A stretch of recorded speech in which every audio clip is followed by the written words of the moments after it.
বাবা হাসান, খাবারটা শেষ করো। খাবার অপচয় করো না। আর একটুখানি খাবারই তো অবশিষ্ট রয়েছে, খাবারটা শেষ করো বলছি।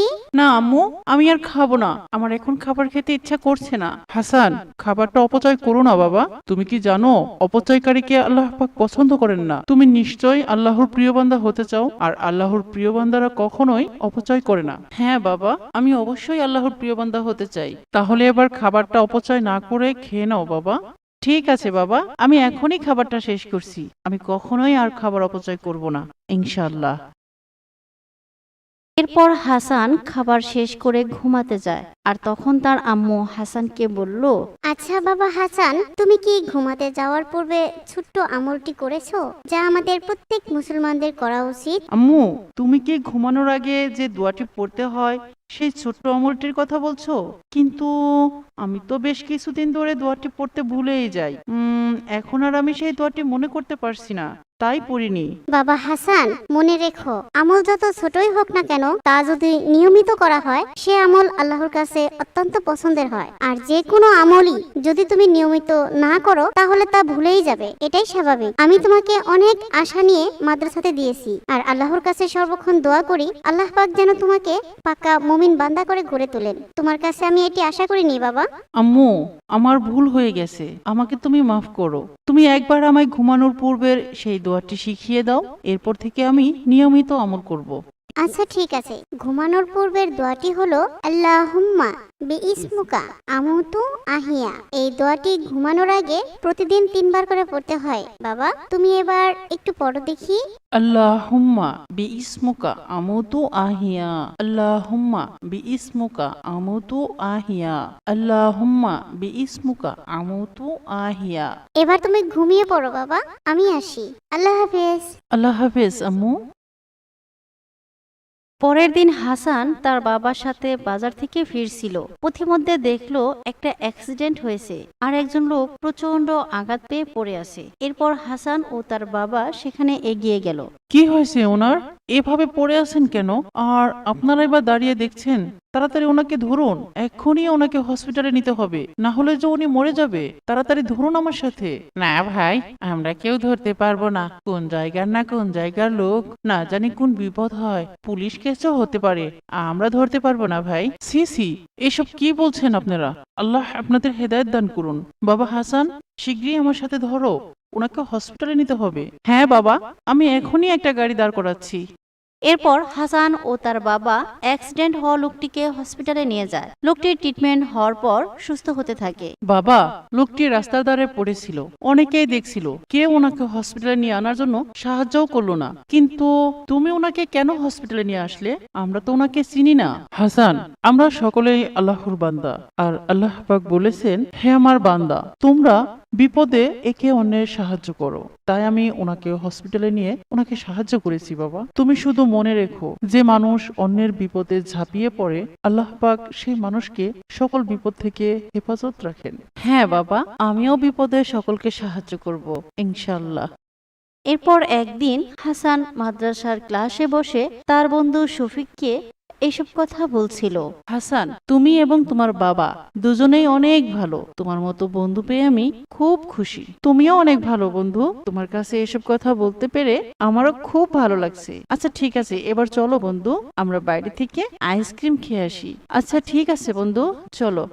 এই বলে হাসান ও শফিক দুই বন্ধু আইসক্রিম খেতে যায়। শফিক তার নিজের টাকা দিয়ে আইসক্রিম কিনে হাতে নেয়, আর হাসান যখনই আইসক্রিম কিনতে যাবে তখনই একজন ভিক্ষুক এসে বলল, বাবা, আমাকে কিছু খাবার কিনে দিবে?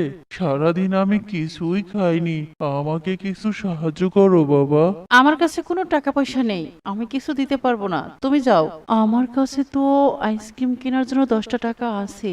আমি তো আইসক্রিম খেতে এসেছি, কিন্তু এই বৃদ্ধ লোকটি সারাদিন কিছুই খায়নি। আমার আইসক্রিমের চাইতে বৃদ্ধ লোকটির কিছু খাবার খাওয়া খুবই দরকার। আমি তো আইসক্রিম পরেও খেতে পারি। দাদু, এই নাও 10 টাকা, আমার কাছে এর থেকে বেশি নাই, এটা দিয়ে তুমি কিছু খেয়ে নিও। বেঁচে থেকো বাবা, তোমার আইসক্রিমের টাকা আমায় দিয়ে দিলে। আল্লাহ তোমার মঙ্গল করুন, তুমি অনেক বড় হও বাবা। এরপর দুই বন্ধু যার যার বাড়ির দিকে চলে যায়। হাসান কিছু দূর আসার পর দেখলো রাস্তার ধারে একটি ছেলে হাত পেতে কান্না করছে আর সকলের কাছে সাহায্য চাইছে, কিন্তু কেউ তাকে কোনো সাহায্য করছে না। কি হয়েছে ভাই তোমার? তুমি এভাবে হাত পেতে কান্না করছো কেন?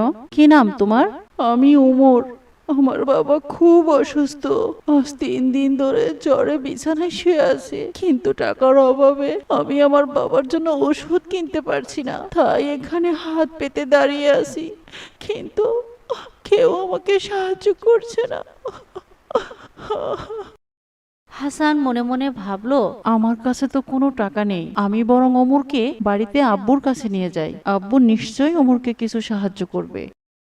এই বলে হাসান উমরকে তার বাবার কাছে নিয়ে যায় আর তার বাবাকে সব কথা খুলে বলে। উমরের বাবা ছিলেন একজন উদার মনের মানুষ। ছেলের মুখে সব কথা শুনে উমরকে বলল, বাবা ওমর, তোমার বাবার এত জ্বর কিভাবে হলো? তোমার বাবা কি কাজ করতেন? আঙ্কেল, আমরা খুব গরিব, আমার বাবার একটি জাল ছিল আর সেই জাল দিয়ে নদীতে মাছ ধরতো, সেই মাছ বিক্রি করে আমাদের সংসার চলতো, কিন্তু কয়েকদিন আগে বাবার হাত থেকে জালটি ফসকে নদীতে হারিয়ে যায়। বাবা সারাদিন ডুবে ডুবে নদীর মধ্যে সেই জালটি খুঁজতে থাকে, জালটি তো বাবা খুঁজে পেলই না, উল্টো বাবার প্রচন্ড জ্বর আসলো। আজ 3 দিন ধরে আমাদের ঘরে কোনো খাবার নেই, বাবারও খুব জ্বর, তাই আমি সাহায্যের জন্য রাস্তায় দাঁড়িয়েছিলাম। আচ্ছা ঠিক আছে বাবা ওমর, তুমি কোনো চিন্তা করো না, এই নাও, এখানে 10,000 টাকা আছে, এর থেকে কিছু টাকা দিয়ে তুমি বাড়িতে খাবার নিবে আর কিছু টাকা দিয়ে তোমার বাবার জন্য ওষুধ নিবে এবং বাকি টাকাগুলো দিয়ে তোমার বাবাকে বলবে নতুন আরো একটি জাল কিনে নিতে।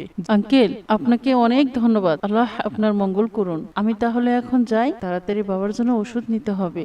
এই বলে ওমর সেখান থেকে চলে যায়। এদিকে হাসান বাবার উদার মন মানসিকতা দেখে নিজেকে খুবই গর্ববোধ করে। বাবা, তুমি সত্যি অনেক ভালো, আমিও বড় হয়ে তোমার মতো হতে চাই ইনশাআল্লাহ। বাবা হাসান, তুমিও অনেক ভালো, এই অসহায় মানুষটিকে আমি তোমার কারণে সাহায্য করতে পারলাম, দোয়া করি আল্লাহ যেন তোমার সহায় হন।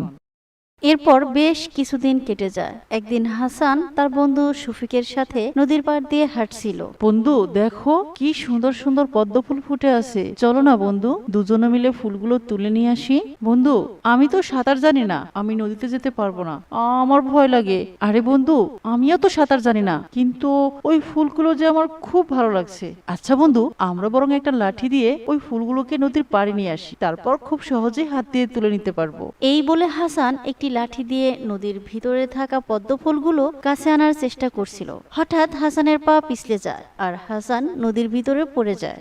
আহ, বাঁচাও বাঁচাও, শফিক বন্ধু আমার বাঁচাও, আহ বাঁচাও বাঁচাও, ডুবে গেলাম, বাঁচাও। হাসান, আমি তো সাঁতার জানি না, তোমাকে কেমন করে বাঁচাবো বন্ধু? আমি বরং তোমার বাবাকে ডেকে নিয়ে আসি, আমি আসছি বন্ধু।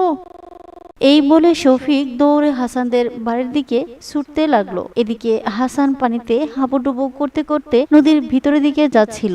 এমন সময় ওমর ও তার বাবা নদীতে মাছ ধরতে আসে। বাবা, ওই দেখো, মনে হচ্ছে কে যেন ভুল করে নদীতে পড়ে গেছে, তুমি তাড়াতাড়ি ওকে তুলে আনো বাবা। তাই তো, তুই কোনো চিন্তা করিস না বাবা, আমি এখনই আমার জাল দিয়ে ওকে তুলে আনছি। এরপর উমরের বাবা হাসানকে জাল দিয়ে টেনে উপরে তুলে আনে, কিন্তু এতক্ষণে হাসান হাবুডুবু করে অনেক পানি খেয়ে ফেলে আর অজ্ঞান হয়ে যায়। বাবা, এ তো হাসান, যার বাবা আমাকে সাহায্য করেছিল, তোমার ওষুধ কিনা, জাল কিনা, এই সব টাকা হাসানের আব্বাই দিয়েছিলেন। ও বাবা, হাসান তো কথা বলছে না। তুই কোনো চিন্তা করিস না ওমর, নদীতে ডুবে ও অনেক পানি খেয়ে ফেলেছে, ওর পেটের ভিতর থেকে পানি বের করলেই আশা করি ও ভালো হয়ে যাবে। এই বলে উমরের বাবা হাসানের পেটের ভিতর চাপ দিতে থাকে আর হাসান মুখ দিয়ে পানি বের করতে থাকে। এভাবে অনেকক্ষণ করার পর হাসানের জ্ঞান ফিরে আসে আর তখনই হাসানের বাবা মা শফিক চলে আসে। হাসান, বাবা হাসান, তোর এখন কেমন লাগছে বাবা? তুই ঠিক আছিস তো? আলহামদুলিল্লাহ আম্মু, আমি আল্লাহর অশেষ রহমতে এখন সম্পূর্ণ ঠিক আছি। শুকুর আলহামদুলিল্লাহ। বাবা হাসান, তুমি ভয় পেও না, আল্লাহ তোমাকে সাহায্য করেছেন, তা না হলে তুমি যখন নদীতে পড়ে গেলে আর শফিক আমাকে ডাকতে গেল, আমি আসতে আসতে এতক্ষণে তুমি মরেও যেতে পারতে। মহান আল্লাহ রাব্বুল আলামিন এই উমর ও তার বাবাকে উসিলা করে তোমাকে সাহায্য করেছেন আর আমাদের বুকে ফিরিয়ে দিয়েছেন। ভাই, তোমাকে অনেক ধন্যবাদ। আল্লাহ তোমার মঙ্গল করুন। সুপ্রিয় দর্শক বন্ধুরা, আসুন আমরা এই গল্প থেকে এই প্রতিজ্ঞা করি যে আমরা সব সময় অসহায়কে সাহায্য করব, ক্ষুধার্তকে খাবার দেব এবং সব সময় সব কাজে আল্লাহর শুকর আদায় করব ইনশাআল্লাহ। গল্পটি ভালো লাগলে একটি লাইক দিন এবং কমেন্টে ইনশাআল্লাহ লিখুন। আল্লাহ হাফেজ।